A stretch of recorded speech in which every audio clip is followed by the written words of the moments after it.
নমস্কার আমার প্রিয় ভাই ও বোনেরা। আজকে খুবই একটা গুরুত্বপূর্ণ বিষয় নিয়ে আপনাদের কাছে এসেছি। সে বিষয়টা হলো যে এই পৃথিবীতে যত মানুষই থাকুক না কেন, সবাই কিন্তু ভালো হতে চায়, ভালো থাকতে চায়। প্রত্যেক মা বাপ তারা চায় তাদের শিশু ভালো হোক, মানুষ হোক, মানুষের মতো মানুষ হোক। অনেকেই বলে যে ভালো যদি সংস্কার দেয়া হয় তবে মানুষ ভালো হয়, কিন্তু অনেক সময় দেখা গেছে যে মা বাপ হয়তো খুব ভালো, সেই শিশুকে খুব সুন্দর সংস্কার দিয়ে তৈরি করতে চাইছে, ভালো পরিবেশ দিয়ে তৈরি করতে চাইছে, কিন্তু দেখা গেছে তার ভিতরে এমন একটা কোনো ধরনের দুর্বলতা রয়েছে, যে দুর্বলতাকে অতিক্রম করে ছেলে উঠতে পারছে না, শিশু উঠতে পারছে না, ছেলে হোক বা মেয়ে। আবার এমনও দেখা গেছে যে খুব সুন্দর পরিবেশ রয়েছে, খুব বিদ্রূপ বা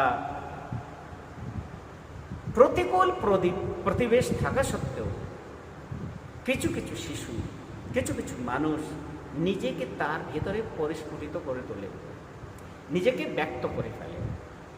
হয়তো মা বাপ অশিক্ষিত, সুন্দর সে পরিবেশ পাচ্ছে না, কিন্তু তার মধ্যে একটা বিশেষ ধরনের বিশেষ গুণ সম্পন্ন ব্যক্তি, সে কিন্তু সমাজকে আবার এগিয়ে নিয়ে যায়। এমনও উদাহরণ দেখা গেছে।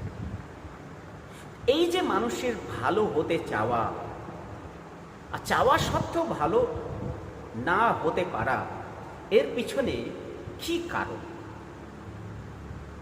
অনেকে আমরা দেশকে, সমাজকে বদনাম করি, দোষারোপ করি যে সমাজ এরকম, পরিবেশ এরকম। কিন্তু পরিবেশ, সমাজ থেকেও বড় ধরনের যে সমস্যা, সেটা হলো মানুষেরই ভিতরে রয়েছে। আমি বাবা শ্রী শ্রী আনন্দমূর্তিজির দর্শনকে কয়েকবার বিভিন্নভাবে রাখার চেষ্টা করেছি।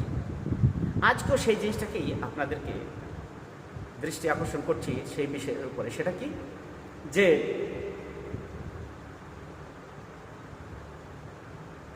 মানুষের যে অস্তিত্ব ত্রিস্তরী। প্রথমটা হলো শারীরিক, যেটাকে ভৌতিক বলা হয়, দ্বিতীয়টা হলো মানসিক, ও তৃতীয়টা হলো আধ্যাত্মিক। কিন্তু মানুষ শরীর থেকেও বেশি নির্ভর করে মনের উপরে। মানুষের মানবিকতা নির্ভর করে মানুষের মনের উপরে। তো বলা যেতে পারে যে মানুষ দৈহিক কম, মানসিক বেশি। হিউম্যানস আর সাইকিক মোর দ্যান ফিজিক্যাল। মানে মন প্রধান, সাইক ওরিয়েন্টেড মানুষ, মন প্রধান। আর মানুষের অ্যাটিটিউড, আশা, আকাঙ্ক্ষা, কর্ম, জ্ঞান সব কিছু নির্ভর করছে মনের উপরে। আর দ্বিতীয় জিনিসটা মনের উপরে। এখন মন যুক্ত শরীরের সঙ্গে, শরীর যুক্ত মনের সঙ্গে। এই যে শরীরের একটা বিজ্ঞান রয়েছে, মনের একটা বিজ্ঞান রয়েছে, আর এই দু বিজ্ঞানের যে মিশ্রিত বিজ্ঞান, তাকেই বলা হয় জৈব মনোবিজ্ঞান। একে বলা হয় বায়োসাইকোলজিক্যাল। আর বায়োসাইকোলজিক্যাল বিজ্ঞানে যে মুখ্য যে ভূমিকা, বায়োসাইকোলজির উন্নতি বা অবনতি, এটা নির্ভর করছে তিনটে তত্ত্বের উপরে। দেয়ার আর থ্রি মেন এলিমেন্টস। প্রথমত শুক্র ধাতু, যেটাকে আমরা লিম্ফ বলি। দ্বিতীয়টা হলো গ্রন্থি ফাংশন। তৃতীয়টা হলো এনভায়রনমেন্ট, পরিবেশ যেটাকে বলা হয়।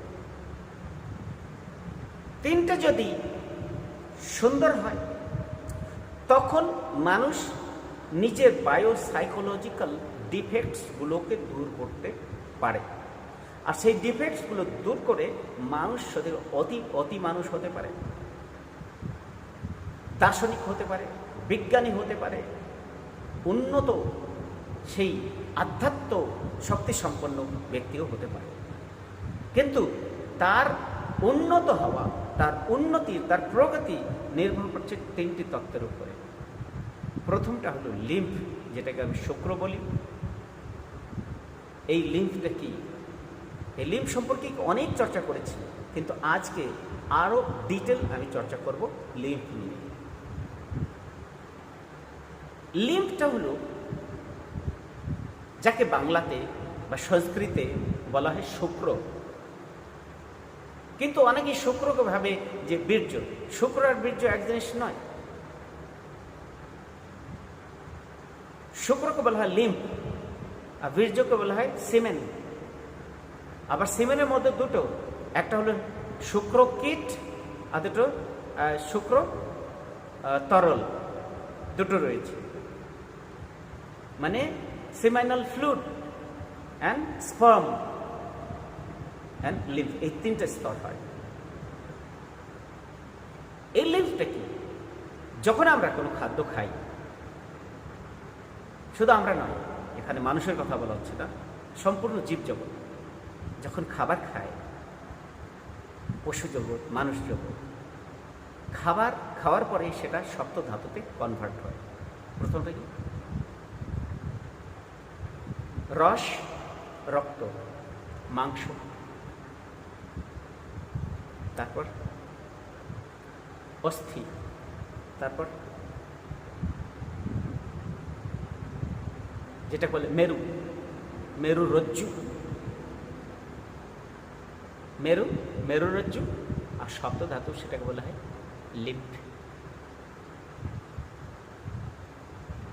যা খাবার খাচ্ছেন সেগুলো ফিল্টার হতে হতে হতে হতে হতে হতে হতে হতে হতে হতে শেষ পর্যায়ে যেটা পৌঁছে, সব থেকে ক্রিম যেটাকে বলা হয়, একেই শরীরের সার বলা হয়, সব কিছু সার, একেই বলা হয় লিম্ফ। ক্রিম, ক্রিম থেকেও ক্রিম, মূল্যবান ক্রিম, একেই বলা হয় জীবনী শক্তি, ভাইটাল ফোর্স, ভাইটাল এনার্জি। এই ভাইটাল এনার্জিটা নির্ভর করছে লিম্ফ। মানে যার শরীরের ভেতরে যত লিম্ফ হবে সে ততই জীবনী শক্তি সম্পন্ন হবে, ভাইটাল ফোর্স তার ভিতরে বেশি হবে। এই জীবনী শক্তি মানুষের মধ্যে শৌর্য, বীর্য, পৌরুষ, সৌন্দর্য, মানসিক শক্তি, সব ধরনের শক্তি মানুষের এই লিম্ফের উপরে নির্ভর করছে। তো লিম্ফকে এইভাবে, আসল ব্যাপারটা কি, মানুষ এই বিজ্ঞানকে জানে না। এই প্রথম জগৎগুরু শ্রী শ্রী আনন্দ মূর্তিজি এই লিম্ফ সম্পর্কে এত ডিটেল বলেছেন। এই তথাকথিত আমাদের যে ডেভেলপড সায়েন্স বলা হয়, এই বিজ্ঞানীরাও লিম্ফের যে এত এত বড় ধরনের ইউসেজ আছে, এগুলো জানে না। মানুষের চরিত্র, চিত্রণ, ক্যারেক্টার, পার্সোনালিটি সব কিছু নির্ভর করছে এই লিম্ফের উপরে। আর লিম্ফের সৎ ব্যবহার, একটা অপব্যবহার, একটা হলো সৎ ব্যবহার। অপব্যয় যেটাকে বলা হয়, লিম্ফের সৎ ব্যবহার করতে হবে, জীবনী শক্তি ব্যবহার করতে হবে। তো এখন জানতে হবে আমাদেরকে, এই যে লিম্ফ শরীরে বেশি থেকে বেশি প্রোডাকশন কি করে হবে। হাই প্রোডাকশন কি করে হবে? তো এখানে ভাবা আনন্দমূর্তিজি বলছেন, জগৎগুরু আনন্দমূর্তিজি বলছেন যে লিম্ফের যে মেন সোর্স সেটা হলো ক্লোরোফিল। ক্লোরোফিল নিশ্চয়ই জানেন যে গাছপালায় যে সবুজ পার্ট, সবুজ যে রসায়ন, সেই রসায়নটাকে বলা হয় কি ক্লোরোফিল। কিন্তু আবার প্রশ্ন উঠছে কি এই যে সবুজ পদার্থ, এটাই কি লিম্ফের একমাত্র সোর্স, ইনিশিয়াল বা প্রারম্ভিক সোর্স? না, এখানে আনন্দমূর্তিজি বলছেন লিম্ফটা একটা হরমোন, এটা একটা গ্রন্থির রস। কিন্তু এর যে ইনিশিয়াল স্টাফ, প্রারম্ভিক যে উপাদান, সে প্রারম্ভিক উপাদানটা হলো বায়ু, জল ও আলো, প্রকাশ, যেটাকে বলা light. Light, air and water, এই তিনটে জিনিস হলো লিম্ফের ইনিশিয়াল স্টাফ, প্রারম্ভিক উপাদান যেটাকে বলা হয়। কিন্তু ক্লোরোফিল এই আলো, বাতাস ও জলকে মুভমেন্ট করে, মুভ করা, আর এর মুভমেন্টের ফলে যে তৈরি হয় সেটা হলো লিম্ফ।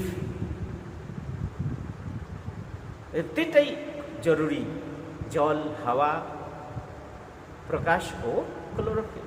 এই তিনটার মাধ্যমে মানুষের শরীর, জীবের শরীরে তৈরি হয় জীবনী শক্তি। এখন এই বেশিরভাগ যে লিম্ফ বা শুক্র, এটা কিন্তু লিম্ফেটিক গ্রন্থি। এই লিম্ফেটিক গ্রন্থি কিন্তু শরীরের সব জায়গায় রয়েছে। এই লিম্ফেটিক গ্রন্থি ব্লাড স্ট্রিমের মাধ্যমে ব্রেনকে সাপ্লাই করে। লিম্ফ সাপ্লাই বেশিরভাগ ব্রেনের দিকে হয়, আর এতেই ব্রেনের যে স্নায়ুগুলো, স্নায়ু কোষ মজবুত হয়, স্ট্রং হয়। নার্ভ সেলস, ব্রেন সেলসকে মজবুত করার জন্য সব থেকে বড় যে জিনিসটা হলো এগুলো লিম্ফ। শুধু এটাই নয়, এই লিম্ফ বিভিন্ন গ্রন্থিতে গিয়ে তৈরি হয় হরমোন। যতগুলো গ্রন্থি আমাদের শরীরে রয়েছে, সেই সহস্রার গ্রন্থি, পিটিউটারি গ্রন্থি, সহস্রার পিনিয়াল গ্ল্যান্ড যেটাকে বললাম, থাইরয়েড, প্যারাথাইরয়েড, অ্যাড্রিনালিন, প্রোস্টেট, তারপর টেস্টিস, এই যতগুলো মেন যে গ্রন্থি আছে, এই গ্রন্থিগুলো হলো পাওয়ার হাউস। আর পাওয়ার হাউস চলতে গেলে যে ফিউল দরকার হয়, এনার্জি প্রোডাকশন ফিউল, কোথাও থার্মাল পাওয়ার কি দিয়ে তৈরি হয়? কয়লা দিয়ে। হাইড্রোইলেকট্রিসিটি জল দিয়ে তৈরি হয়। এই যে আমাদের দেহস্থ, দেহের ভিতরে যে ঊর্জা কেন্দ্র, পাওয়ার গ্রিড, এই পাওয়ার গ্রিডে যে মেন যে খাদ্য বা কাঁচামাল যে সাপ্লাই হয় সেটা হলো লিম্ফ রূপে। এই লিম্ফ কনভার্ট হয়ে বিভিন্ন গ্রন্থিতে বিভিন্ন ধরনের হরমোন সৃষ্টি করে। আর এই হরমোনের কম বা বেশি ক্ষরণ, নিঃসরণের ফলে মানুষের গুণ পরিবর্তন হয়, মানুষের অ্যাট্রিবিউশন, মানুষের কোয়ালিটি, মানুষের বৃদ্ধি, এই সব কিছু নির্ভর করছে মানুষের ওই গ্রন্থি রসের উপর। গ্রন্থি রসের উপরে নির্ভর করছে মানুষের বুদ্ধিমত্তা, বৌদ্ধিক ক্ষমতা, দৈহিক বল, সব কিছু নির্ভর করছে গ্রন্থি রসের উপর। তাই যেমন লিম্ফের প্রয়োজন, ঠিক তেমন লিম্ফের ইউজ গ্রন্থিতে হতে হবে। এখন এই লিম্ফ দেখা গেছে যে বেশি থেকে বেশি এই পৃথিবীতে যত জীব রয়েছে সব থেকে বেশি লিম্ফ প্রোডাকশন বাঁদরের মধ্যে হয়, মাঙ্কির ভিতরে হয় লিম্ফ প্রোডাকশন। আর বাঁদর সেই লিম্ফকে কিন্তু ফিজিক্যাল ওয়ার্কে ইউজ করে ফেলে, মানে লাফালাফি করে, বেশি লাফালাফি করে।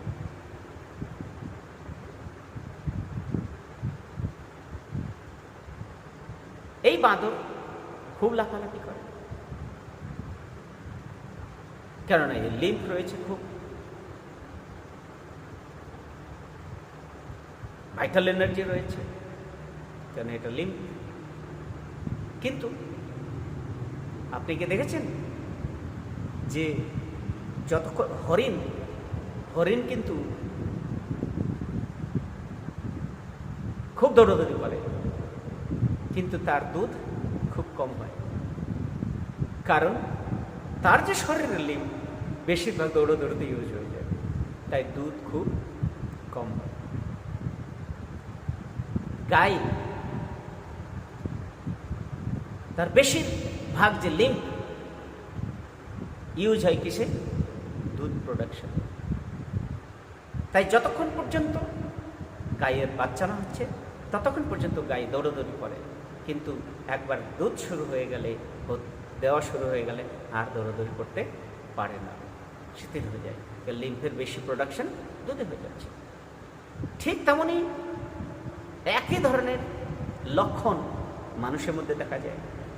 যেমন কোনো যুবতী মেয়ে যতক্ষণ পর্যন্ত তার শিশু জন্ম না দিচ্ছে তার আগে পর্যন্ত সে খুব দৌড়োদৌড়ি লাফালাফি করে, খুব এনার্জি থাকে, কিন্তু শিশু হওয়ার পরে তার এনার্জি লেভেল কম হয় না, কেননা এই লিম্ফ, এই যে সোলার প্লেক্সাস, সেখানে গিয়ে তৈরি করে দুধ, শিশুর জন্য দুধ তৈরি করে। এর জন্য তারা স্থির হয়ে যায়, একটু শান্ত হয়ে যায়, শিথিল হয়ে যায়। এখন দেখুন একই লিম্ফ বিভিন্ন জায়গায় যাচ্ছে। এখন সেম লিম্ফ যখন মানুষের টেস্টিস গ্রন্থিতে চলে যায়, টেস্টিস গ্রন্থিতে গিয়ে টেস্টোস্টেরন হরমোন সিক্রেট করে, সেক্স হরমোন সিক্রেট করে। আর একবার যখন টেস্টোস্টেরন হরমোন সিক্রেট হয়ে যায়, মানুষের যে বাসনা ভাব জাগ্রত হয়, এই লিম্ফ কি হয়ে যায়, পরে সিমেন বা বীর্যতে কনভার্ট হয়ে যায়। একবার বীর্যতে কনভার্ট হওয়ার পরে ওই লিম্ফ দ্বিতীয়বার আবার শুক্রতে কনভার্ট হতে পারে না, ওটাকে শরীর থেকে নির্গত হতে হবে, বেরিয়ে যেতে হবে, it has to go out. সে থুথুর মাধ্যমে, ঘামের মাধ্যমে, ইউরিনারির মাধ্যমে, যে কোনোভাবে মানুষের মধ্যে শরীর থেকে বেরিয়ে যাবে। মানে শরীরের সব থেকে উন্নত মানের যে ক্রিম, সেটা হলো শুক্র, সেটা যখন টেস্টিস গ্রন্থ, সেটা হয়ে যাচ্ছে বীর্য। কিন্তু যখন ওই টেস্টিসে ইউজ না করে মানুষ উচ্চস্তর মানস সাধনায়, মানুষ আধ্যাত্মিক সাধনায় ইউজ করে, ওই সাপ্লাই যদি ব্রেনের দিকে হয়, তাই কি করা হয়, ব্রেনের দিক গেলে উন্নত হয়। তাই দেখা গেছে এই লিম্ফ প্রোডাকশন যারা সাত্ত্বিক আহার গ্রহণ করে, যারা শাকাহারী, যাদেরকে হার্বিভোরাস বলা হয়, তাদের ভিতরে বেশি হয় প্রোডাকশন, খুব বেশি হয়। আর এই শাকাহারীর মধ্যে যারা ফিজিক্যাল এক্সারসাইজ বেশি করে তাদের দুধ কম, কিন্তু যারা ফিজিক্যাল এক্সারসাইজ কম করে তাদের মধ্যে, যেমন গাই হয়, তার মধ্যে দুধ বেশি। মানুষের মধ্যে, মহিলাদের মধ্যে দুধ হয় এই লিম্ফের কারণে, লিম্ফ প্রোডাকশনের কারণে। আর এই লিম্ফের কারণে যেহেতু বেশিরভাগ লিম্ফ ব্রেনে সাপ্লাই হয়ে যায়, তাই সাত্ত্বিক আহার যারা করে, মানে শাকাহারী যারা, তাদের ইন্টেলিজেন্স বেশি, তাদের বৌদ্ধিক ক্ষমতা বেশি, তারা ইন্টেলেকচুয়াল হয়। কিন্তু প্রশ্ন উঠবে, যারা মাংস খায় বা তামসিক আহার খায়, তাদের ভিতরে কি ক্লোরোফিল তৈরি হয় না? তাদের ভিতরে কি লিম্ফ তৈরি হয় না?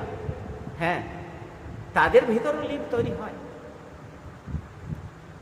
কিন্তু মাংস প্রোটিনে যে লিম্ফ তৈরি হয় সেগুলো খুব কম মাত্রায় তৈরি হয়। আর মাংস খেলে শরীরে গরম সৃষ্টি করে, উত্তেজনা সৃষ্টি করে, যার ফলে ওই লিম্ফগুলো বেশিরভাগ টেস্টিস গ্রন্থিতে ইউজ হয়ে যায়। আর টেস্টিস গ্রন্থিতে ইউজ হয়ে গেলে কি হয়ে যাবে, এটা সেমেনে কনভার্ট হয়ে যাবে, বীর্যতে কনভার্ট হয়ে যাবে। তাই দেখা গেছে যারা মাংস খায়, মাংসাশী জীবনতে প্রজনন ক্ষমতা মানে বাল ছেলে মেয়ে সন্তান উৎপত্তি বেশি হয়, বেশি বেশি সন্তান উৎপত্তি করে যত তামসিক আহার করবে তাদের ভিতরে। কিন্তু সাত্ত্বিক আহার যারা করে লিম্ফ প্রোডাকশন বেশি হয়। যেমন বাদরের কথা বললাম, যত শাকাহারী জীব এরা কিন্তু, মাংসাহারী জীব কিন্তু কানিং বা ক্লেভার, ধূর্ত হয়। সিংহ, বাঘ, যত ধরনের ক্যানাইন এরা কিন্তু ধূর্ত হয়, ক্যানাইন হয়, কিন্তু ইন্টেলেকচুয়াল হতে পারে না, ইন্টেলেকচুয়াল হতে পারে না। তাই দেখা গেছে এই যে কানিং সিংহ, লায়ন, তাদেরকে দিয়ে বলা যে ধ্যানে বসে ধ্যান করো, সেটা কিন্তু তাদের দ্বারা সম্ভব হবে না। কিন্তু যদি বাঁদরকে দিয়ে ধ্যান করানো হয়, নিশ্চয়ই সে ধ্যান করতে পারবে। যদি গরুকে দিয়ে প্রপার ট্রেনে, তার মাধ্যমে উন্নত যে পশু তাদের মধ্যে ধ্যানের ক্রিয়া তারাও করতে পারবে, কেননা তাদের মধ্যে লিম্ফ বেশি আর স্বভাব ব্রেন শান্ত থাকে। তাই মাংসাশী জীবের মধ্যে যে লিম্ফগুলো বেশিতে বীর্যতে কনভার্ট হয়ে যায়, তাই তাদের শরীরের ক্ষমতাও কম, দীর্ঘ জীবন লাভ হয় না, খুব কম বয়সেই যত মাংসাশী জীব শেষ হয়ে যায়। তাই এই যে লিম্ফ, এই লিম্ফের প্রয়োগ, ইউটিলিটি খুবই প্রয়োজন, এর ইউজ, প্রপার ইউজ দরকার। কিন্তু শুধু সাত্ত্বিক আহার খেলেই যে একেবারে উন্নত বুদ্ধি মেধা হবে তা নয়। কেননা সাত্ত্বিক খাবার খেলেন, কিন্তু পরিবেশটা যদি তামসিক হয়ে থাকে, তখন সেই লিম্ফের যে কোয়ালিটির মধ্যে চেঞ্জ এসে যাবে। কেননা মানুষ বলা হয়েছে মন, মনটা সব থেকে বড়, মন প্রধান। তাই মানুষের মনের উপরে পরিবেশগত প্রভাব বেশি পড়ে, স্ট্রংলি পড়ে, পরিবেশের গোলাম হয়ে যায় মানুষ। তাই সাত্ত্বিক আহার গ্রহণ করছে, একই টেবলে হয়তো সাত্ত্বিক, আবার হয়তো 10 জন হয়তো তামসিক আহার করছে, ওর যে তরঙ্গ সাত্ত্বিক আহার যে গ্রহণ করছে তার উপরে নেগেটিভ এফেক্ট পড়বে, তার প্রভাবও নেগেটিভ হয়ে যাবে। তাই এই লিম্ফের যে প্রপার ইউজের জন্য একটা বিশুদ্ধ পরিবেশের প্রয়োজন, সুন্দর পরিবেশের প্রয়োজন।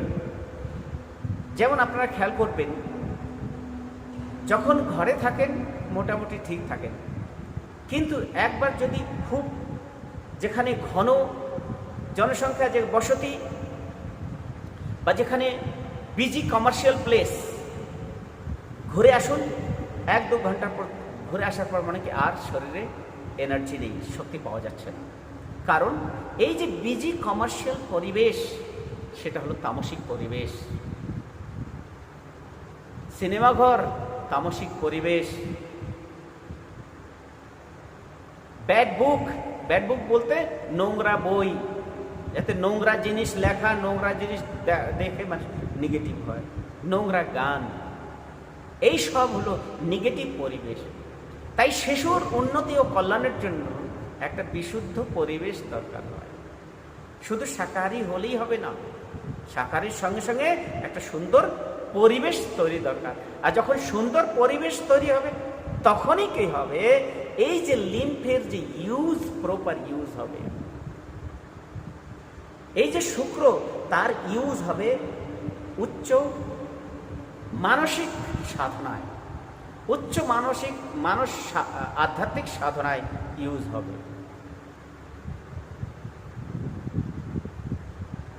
এখন বিশুদ্ধ পরিবেশ হল, আজকে দেখুন শিশু বা ছেলেরা মেয়েরা পড়তে যাচ্ছে,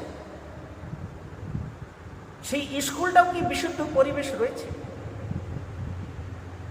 স্কুল থেকে ফেরার পথে সেই পথগুলোকে বিশুদ্ধ পরিবেশ রয়েছে?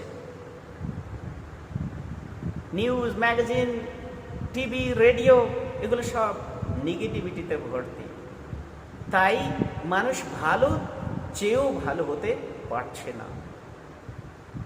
তাই শুধু আমার ছেলে ভালো হোক, ভালো হবে এটা ভাবলে হয় না। আমাদের দেশ ভালো হবে শুধু ভাবলে হয় না, তার জন্য সেই কঠিন পরিশ্রমের দ্বারা পরিবেশ সৃষ্টি করতে হয়। সেই পরিবেশ সৃষ্টি করলেই তখন হয়। ভারতবর্ষের ইতিহাস সাক্ষী, ভারতবর্ষে যে গুরুকুল সিস্টেম ছিল, এই গুরুকুল ব্যবস্থাটা কতই সুন্দর ছিল। সেই গুরুকুল ব্যবস্থায় সন্তান শিশুদেরকে সেই 5 বছর থেকে গুরুকুলের শিক্ষা দেওয়া শুরু হতো 24 বছর পর্যন্ত। মানে ছেলে যখন 5 বছর হতো তখন গ্রামের গুরুকুলে দেওয়া হতো, যখন 12 বছর পরে তো দূরে গুরুকুলে পাঠানো হতো। আর গুরুকুলে গিয়ে মানুষের দৈহিক, মানসিক, আধ্যাত্মিক ট্রেনিং, তারপরে বিভিন্ন শিক্ষা পেত। তাই চরিত্রবান হতো, মজবুত হতো, শরীর থেকে স্ট্রং, বৌদ্ধিক ক্ষমতায় স্ট্রং, আধ্যাত্মিক ক্ষমতায় স্ট্রং, কর্মদক্ষতায় স্ট্রং, সব জিনিসই মানুষ ভালো হতে পারে। এর জন্য একটা বিশুদ্ধ পরিবেশ প্রয়োজন। কিন্তু ঋণাত্মক পরিবেশে সাত্ত্বিক আহার করে কখনো এই লিম্ফগুলো প্রোডাকশন করা যাবে না। ঠিক তেমন মানুষের যে অ্যাটিটিউড, গুণ, অ্যাট্রিবিউশন সব কিছু কিন্তু নেগেটিভ হয়ে যাবে তামসিক আহারে। তাই বিশুদ্ধ পরিবেশ তৈরি করতে গিয়ে উচ্চ আধ্যাত্মিক সাধনা মানুষের করতে হবে। এটা হয়ে গেল। দ্বিতীয় জিনিসটা কি? আমাদের স্বভাব, চরিত্র অনেকটা নির্ভর করছে আমাদের পিটিউটরি গ্রন্থি।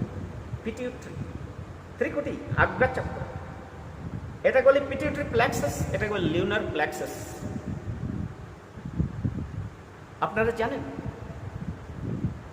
মানুষ জন্মের পরে পুনর্জন্ম হয়ে পশু হবে, কি হবে সেটা কিসের উপর নির্ভর করছে? এই পিটিউটরির উপর নির্ভর করছে। বিরাট বড় বিজ্ঞানের আবিষ্কার আনন্দমূর্তিজি করেছেন, সেটা কি? পিটিউটরি, সায়েন্স অফ পিটিউটরি। মানুষের এই যে পিটিউটরি গ্রন্থি, এই পিটিউটরির দুটো পার্ট, আমাদের ব্রেনের দুটো part, right and left. Right ডান দিকের যে ব্রেন, বাঁ দিকের ব্রেনকে নিয়ন্ত্রণ করছে, বাঁ দিকের ব্রেন ডান দিকের ব্রেনকে নিয়ন্ত্রণ করছে। বাঁ দিকের ব্রেনে ঋণাত্মক বৃত্তি থাকে, ঋণাত্মক গুণ আবলী থাকে, যেমন ঘৃণা, দেশ, ঈর্ষা, বিষাদ, যেটা বলে মেলানকলি, হতাশা, এসব ঋণাত্মক থাকে। আর ডান দিকে কি থাকে? ভালো গুণ, উচ্চ মানসিক ভালো হয়, বিবেক, বুদ্ধি, বৈরাগ্য, জ্ঞান, আধ্যাত্ম চেতনা, সেবা, প্রেম, স্নেহ, মমতা, সব ডান দিকের বৃত্তি থাকে। কি হয়? যদি মানুষের পিটিউটরি ডেভেলপ হয়েছে, পিটিউটরির লেফট পার্ট ডেভেলপ হয়, লেফট পার্ট কন্ট্রোল করে রাইট পার্টকে। লেফট নেগেটিভ কিন্তু রাইটকে কন্ট্রোল করছে। তাই লেফট ডেভেলপড হলে স্বাভাবিক রাইট বৃত্তিগুলো, মানে ভালো বৃত্তিগুলো নিয়ন্ত্রণ হবে, প্রস্ফুটিত হবে। তাই সেই ব্যক্তিগুলো কি হয়ে যাবে? ইন্টেলিজেন্ট হবে, ইন্টেলেকচুয়াল হবে, উচ্চ বুদ্ধি সম্পন্ন ব্যক্তি হবে, ধারণাক্ষম হবে, শৌর্যে বীর্যে সে মজবুত হবে, সব দিকে বলিয়ান হবে। ইন্টেলিজেন্ট হবে। আর যার রাইট লেফট ডেভেলপ হয়েছে, রাইট হয়নি, তার যদি মৃত্যু ঘটে, নিশ্চয়ই সে পরবর্তী জীবনে উন্নত মানুষের জীবন গ্রহণ করবে ও উচ্চ আধ্যাত্ম সম্পন্ন ব্যক্তি। এই ধরনের লোকেরা হয় জিনিয়াস। কিন্তু যাদের রাইট ডেভেলপ হলো আর লেফট ডেভেলপ হলো না, তাদের মৃত্যু হলে কি হবে? কেন রাইট লেফটকে কন্ট্রোল করে, তো লেফট ডেভেলপই হয়নি, তখন কি হয়ে যায়? তারা মৃত্যুর পরে মানুষের দেহ ধারণ করতে পারে না। হ্যাঁ, তারা উন্নত পশু রূপে গ্রহণ করবে, সেটা হলো গরু, ছাগল, বিভিন্ন ধরনের বাদর, শুয়োর, বেড়াল, এই ধরনের জীবে তারা করবে। মৃত্যুর পরে পুনর্জন্ম হওয়ার পরে তাদের পুনর্জন্ম কিন্তু মনে থাকে, কিন্তু সার্টেন লিমিটেশন আছে। যতক্ষণ পর্যন্ত তাদের সেক্স গ্রন্থি ডেভেলপ না হচ্ছে, ততক্ষণ পর্যন্ত ওই জিনিসটা মনে রাখতে পারে। কিন্তু যখনই সেক্স গ্রন্থি ডেভেলপ হয়ে যায়, তাদের মৃত্যু ঘটে। কিন্তু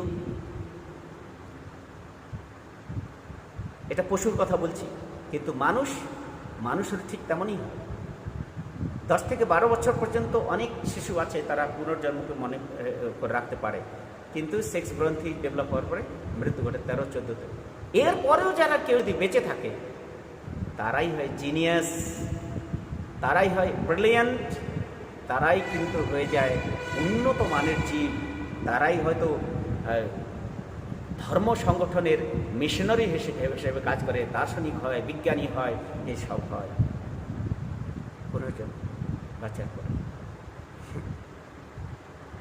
কিন্তু যার দুটোই ডেভেলপ হয়েছে, পিটিউটারির রাইট অ্যান্ড লেফট দুটোই ডেভেলপ হয়েছে, পূর্ণভাবে একেবারে টোটাল ডেভেলপমেন্ট হয়েছে, কমপ্লিট ডেভেলপমেন্ট হয়েছে, তখন কিন্তু সে হয়ে যায় সেলফ নোয়িং, আত্মজ্ঞানী হয়ে যায়। আর ত্রিকালদর্শীও হতে পারে, ত্রিকালদর্শী যদি নাও হয়, কিন্তু আত্মজ্ঞানী নিশ্চয়ই হয়ে যাবে।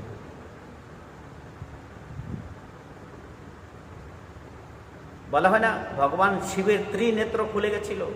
আসল ব্যাপারটা ত্রিনেত্র বলতে তৃতীয় কোনো চোখ নয়, এটাই হলো পিটিউটারি।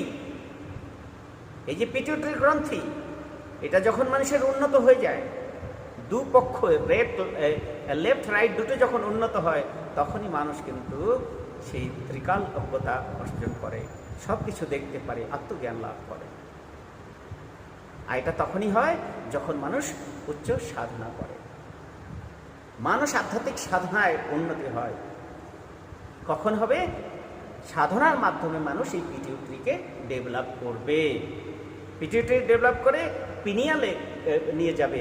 আর এই পিনিয়ালে নিয়ে যাওয়া মানে মানুষের মন অ্যাপেক্স হয়ে যায়, কনসেন্ট্রেটেড হয়ে যায়, সেই আধ্যাত্মিকতা পরম চেতনায় মিলেমিশে এক হয়ে যায়।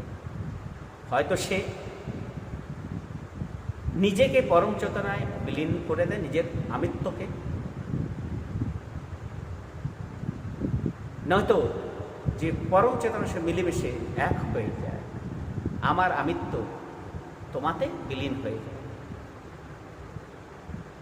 এই যে অবস্থা, একেই বলে সমাধি, একে বলে মুখ্য অবস্থা, সালভেশন অফ লাইফ। সব বন্ধন থেকে মানুষ মুক্ত হয়ে যায়। এখন বুঝতে পেরেছেন যে মানুষের যে লিম্ফের ইউজ কত, প্রপার ইউজ কত দরকার হয়। শুক্রের প্রপার ইউজ করে এই বায়োসাইকোলজি, জৈব মনোবিজ্ঞান, এই মনোবিজ্ঞানকে ভালো করে জেনে শুনে পুঙ্খানুপুঙ্খ রূপে ছোট খাটো প্রত্যেকটা অঙ্গ প্রত্যঙ্গ ভালো করে জেনে যখন মানুষ আধ্যাত্মিক সাধনায় বসে যায়, তখনই হয় প্রকৃত মানুষের মানবিক উন্নতি। তাই যত স্কুল কলেজ যত শিক্ষা জগতে ইনস্টিটিউশন রয়েছে তাদেরকে এই বায়োসাইকোলজিক্যাল সায়েন্সকে জেনেই কিন্তু পুরো সিলেবাসটা করা উচিত। তখনই হবে সত্যিকারের প্রকৃত মানুষ তৈরি সমাজে। নয়তো কেউ ক্রিমিনাল হয়েছে তো ক্রিমিনালই থেকে যাবে, কিন্তু তার ক্রিমিনালিটির কারণ তার যে টেস্টিস গ্রন্থি সেটা মানুষ বুঝতে পারছে না। তার ক্রিমিনালিটির কারণ তার সোলার প্লেক্সাসের ডেভেলপমেন্ট হচ্ছে না। তার ক্রিমিনালিটির কারণ এই যে এন্ডোক্রাইনোলজি মেন, তার যে ক্রিমিনাল হওয়া, অপরাধী হওয়া, খুনি হওয়া, মার্ডার, চুরি হওয়া, ডাকাতি হওয়া, এসব বেশিরভাগ নির্ভর করছে তার এই এন্ডোক্রাইনোলজির উপরে। গ্রন্থি আর গ্রন্থি রসের উপর নির্ভর করছে, আর গ্রন্থি ও গ্রন্থি রস লিম্ফের উপরে নির্ভর করছে, লিম্ফ নির্ভর করছে সাত্বিক আহারের উপরে। আর শুধু সাত্বিক আহার নয়, একটা ধনাত্মক পরিবেশ, পজিটিভ এনভায়রনমেন্টের উপরে নির্ভর করছে। কিন্তু যদি মাছ মাংস খেয়ে ডিম খেয়ে বায়োসাইকোলজিক্যাল সাধনা করতে চায়, সেটা কোনোদিনই সম্ভব হবে না, সেটা হয়তো উল্টোটাই হবে মানুষের। এর জন্য মানুষকে সাত্বিক আহারের দ্বারা প্রেরিত করতে হবে। সম্পূর্ণ মানব সমাজে এমন একটা পরিস্থিতি তৈরি করতে হবে যে মানুষ সাত্বিক আহার করবে, সাত্বিক চিন্তা করবে, সাত্বিক ভাবনা নিয়ে মানুষ পজিটিভ সেই পরম চেতনায় মিলেমিশে এক হয়ে যাবে। তাই জীবনে লিম্ফের প্রয়োগ। আজকে বেশিরভাগ ছেলেরা কুসঙ্গের ফলে তার লিম্ফের দুর্ব্যবহার করে, অপব্যবহার করে, যার ফলে মানসিক পতন, চারিত্রিক পতন, সামাজিক পতন, জীবনের সর্বক্ষেত্রে পতন দেখা দিয়েছে। এই সমাজকে উন্নতি করার জন্য সম্পূর্ণ বুদ্ধিজীবী মা বাবা গার্জিয়ান সবাইকে এই জিনিসটাকে জেনে কিন্তু এই বিজ্ঞানকে নিজের অস্ত্র হিসেবে নিয়ে এই জৈব মনোবিজ্ঞান, বায়োসাইকোলজি, আনন্দমূর্তিজি দেয়া, এটাকে ভালোভাবে ব্যবহার করতে হবে। তবেই হবে সত্যিকারের মানব সমাজ বা স্বর্গ বা রাম রাজ্য। ধন্যবাদ, নমস্কার।